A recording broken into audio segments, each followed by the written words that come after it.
అందరికీ నమస్కారం. నా పేరు Swapna. Welcome to Suman TV health. Pain is inevitable but suffering is optional అని పెద్దవాళ్ళు అంటారు. అంటే నొప్పి రావడం మనం అవాయిడ్ చేయలేము.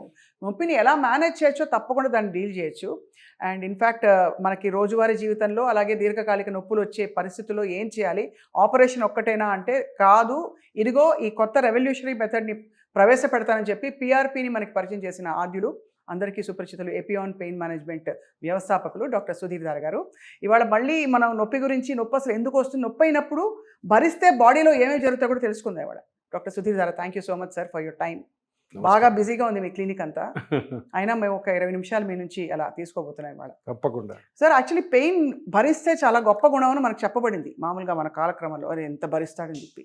పెయిన్ భరిస్తే మనకి కెమికల్ రియాక్షన్స్ ఏమవుతాయి బాడీలో? పెయిన్ ఇంతకుముందు పాతకాలంలో నేను అనస్థీషియా డాక్టర్గా ఉన్నప్పుడు, I'm talking about 90s, late 90sలో సర్జన్స్ ఏమనేవాళ్ళు అంటే ఆపరేషన్ చేసిన తర్వాత ఫస్ట్ పోస్ట్ ఆపరేటివ్ డేలో లేదా ఫస్ట్ డే ఆ రోజు సర్జరీ అయిన తర్వాత పోస్ట్ ఆపరేటివ్ వార్డ్ నుంచి కుయ్యో మొర్రో అని అరుస్తుంటారు. అవునవును. మేము అనస్థీషియా డాక్టర్ ఉంటే అరే ఏదైనా పెయిన్ కిల్లర్ ఇచ్చి పాపం పడుకోబెట్టండి, ఎందుకంటారు అంటే సర్జన్ ఒప్పుకోడు.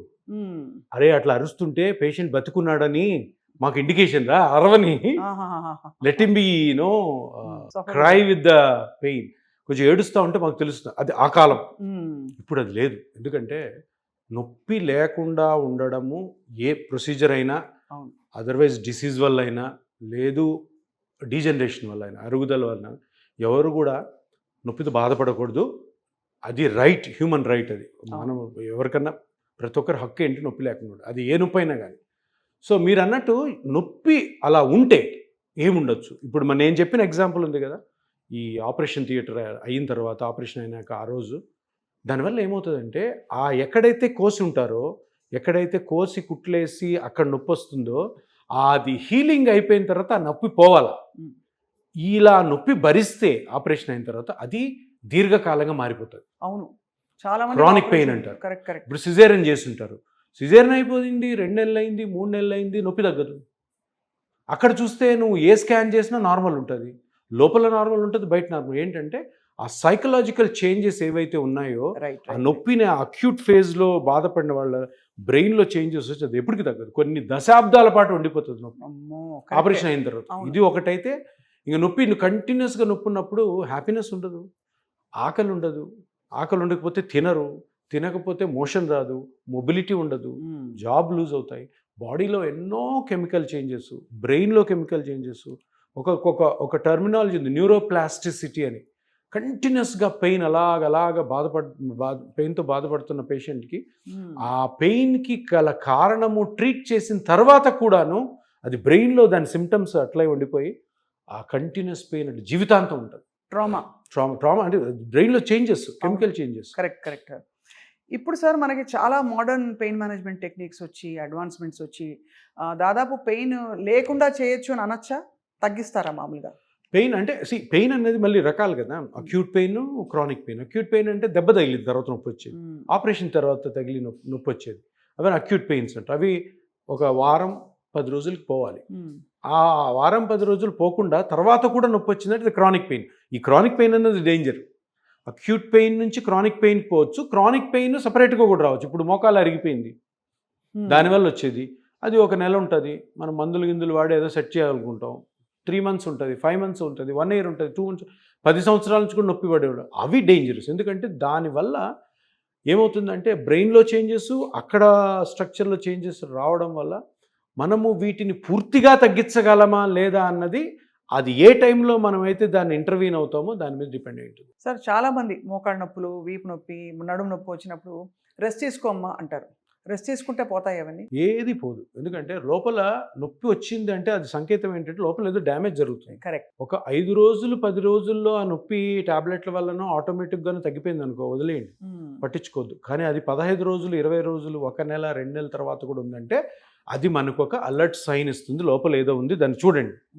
దాన్ని చూసి దాన్ని కరెక్ట్గా ట్రీట్ చేసుకోవాలి. ట్రీట్ చేసుకోకపోతే ఇంకా అది కంటిన్యూ అయిపోతుంటుంది. రైట్. లేదా కొన్ని రోజులు ఆగుతుంది, మళ్ళీ కొడుతుంది.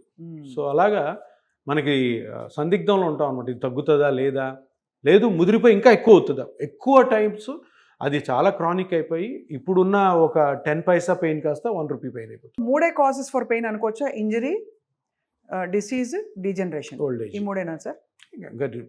అంటే కొన్నిటి కారణాలే ఉండవు.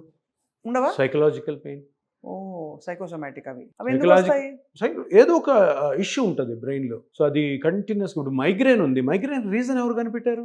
అది కరెక్టే. మైగ్రేన్ అంటే తలనొప్పి. వచ్చినప్పుడు మాత్రం నరకం సార్. తలకి తీసుకోవాల్సిన అన్ని ఇన్వెస్టిగేషన్ చేపియండి, ఏం భయపడితే ఏం బయటపడదు. మైగ్రేన్ అనేది ఒక పెద్ద మిత్ కూడా. అంటే ఏంటంటే మైగ్రేన్ ఈ కారణం వల్ల వస్తుందని చెప్పలేము. అదే కదా. నార్మల్గా జాబ్ చేసుకుంటుంటారు, మైగ్రేన్ అటాక్ వస్తే ఇంకంతే 3 రోజులు చీకట్లో పడుకొని ఉంటారు. అలాంటి ఇడియోపతిక్ పెయిన్స్ మోకాళ్ళకి నడుము కూడా వస్తాయా? రావచ్చు, కొన్ని వెరీ రేర్. బట్ నీ జాయింట్లో, స్పైన్లో, షోల్డర్ జాయింట్లో తప్పకుండా రీజన్ ఉంటుంది. Correct sir. బ్రెయిన్లో ఉన్నదానికి ఇప్పుడు అంటే అది బ్రెయిన్ అనేది పెద్ద you know its mass of neuron structures కదా, అవును. అక్కడి నుంచి రావచ్చు. ఇప్పుడు మైగ్రేన్ అందరూ బ్రెయిన్లోంచి వస్తూ ఉంటారు, మైగ్రేన్ బ్రెయిన్ నుంచి రాదు. ఈ స్కల్ మీద మజిల్స్ ఉంటాయి, ఆ మజిల్స్ కంట్రాక్షన్లో పోతాయి. ఎందుకు స్కాల్ప్ మజిల్స్ స్ట్రెస్ వల్ల అవ్వచ్చు, ఓవర్ థింకింగ్ వల్ల అవ్వచ్చు, లేదు ఓవర్ జాబ్ వల్ల అవ్వచ్చు. అది ఎవరికి తెలియదు, ఆ ఇటియాలజీ ఎవరికి తెలియదు. మళ్ళీ ఈ దీనివల్లే వస్తుంది. ఇప్పుడు స్వప్న గారికి మైగ్రేన్ వస్తుందా రాదా, వస్తే దానికి కారణం ఎవరికి తెలియదు. వస్తుంది, అది మనం సఫర్ అవ్వాల్సింది. అందుకని ఇప్పుడు కొత్త ట్రీట్మెంట్ ఏంటంటే మైగ్రేన్కి ఇప్పుడు రీజన్ కనుక్కో. రీజన్ తెలియలేదు, ఎంఆర్ఐ బ్రెయిన్ నార్మల్ ఉంది. రీజన్ అసలు యాక్చువల్గా స్ట్రక్చరల్ డ్యామేజ్ ఎక్కడుంది, ఏ స్ట్రక్చర్ నుంచి వస్తుంది? స్కాల్ప్ మీద మజిల్స్ ఏమవుతున్నాయి? కంట్రాక్షన్లోకి పోతున్నాయి. ఆ కంట్రాక్షన్గా రిలీవ్ చేయగలిగాం అనుకో, మైగ్రేన్ నుంచి బయటపడతారు. దానికి బొటాక్స్ వచ్చింది ఇప్పుడు. అవును. సో బొటాక్స్ని ఈ మజిల్స్లో ఎగ్జాక్ట్గా రిలీజ్ చేయాలి. ఇలా కొన్ని పేర్స్ ఆఫ్ మజిల్స్ ఉంటాయి. ఇక్కడ నుంచి ఫ్రాంటాలిస్ మజిల్ అని, కారుగేటర్ అని, ఆక్సిపిటాలిస్, టెంపరాలిస్, వెనకాల నెక్ మజిల్స్, వీటిని మజిల్ బల్క్లోకి కానీ బొటాక్స్ ఇంజెక్ట్ చేస్తే అవి రిలాక్స్ అవుతాయి. దగ్గర 1 year సూపర్ పెయిన్ రిలీఫ్ ఉంటుంది. అది అంటే ఇప్పుడు పెయిన్ మేనేజ్మెంట్లో అది కూడా వచ్చింది కదా. ఇది ఎందుకంటే మేము ఇప్పుడు మామూలుగా బొటాక్స్ చాలా మంది చేస్తారు, పెయిన్ స్పెషలిస్ట్ ఏం చేస్తారు, స్కాన్ చేస్తారు. ఇప్పుడు ఇక్కడ కారుగేటర్ మజిల్ అని ఉంటుంది, చిన్న మజిల్. అది మామూలుగా అందులోకి మజిల్ బెల్లీలోకి బొటాక్స్ ఇవ్వడం కష్టం, పక్కకి వెళ్ళిపోయింది అనుకో ఎఫెక్ట్ ఉండదు. సో స్కాన్ చేసుకొని, మన దగ్గర చిన్న స్కానింగ్ ప్రోబ్ ఉంటుంది, స్కాన్ చేసుకొని ఆ మజిల్ బెల్లీలోకి జస్ట్ ఒక 2 units రిలీజ్ చేసాం అనుకో, కంప్లీట్ రిలాక్స్ అవుతుంది. సో అది ఆ పర్టికులర్ ఎపిసోడిక్ పెయిన్కి రిలీఫా, లేకపోతే ఒకసారి తీసుకున్నాక చాలా 1 year పాటు వాళ్ళకి ఇంకా 1 year బుక్స్ కొంతమంది పర్మనెంట్గా పోతుంది. 1 year ఎందుకంటే ఆ సైకిల్ బ్రేక్ అవుతుంది కదా, బ్రేక్ అవగానే పోతుంది. కానీ బుక్స్ రీసెర్చ్ ఏం చెప్తుంది అంటే 8 months to 1 year వర్క్ చేస్తుంది. ఇంకా అంతకంటే ఏం కావాలి మైగ్రేన్ పేషెంట్స్. ఇప్పుడు నెలకి 10 attacks వచ్చేవాళ్ళు ఉంటారు. 10 సార్లు దగ్గర 1-2 days జాబ్ మానేసి ఇంట్లో కూర్చొని ఉంటారు హెడేక్ తోటి, వామిటింగ్స్, తినలేరు, చిరాకు, పిల్లల్ని చూసుకోలేరు, ఫ్యామిలీ సరిగ్గా ఉండదు. అటువంటి వాళ్ళకి 1 year రిలీఫ్ తర్వాత చేసుకో, రిపీట్ చేస్తాం. ఎంత ఇది కొత్త విషయం తెలుసుకుంటున్నాం ఇవాళ.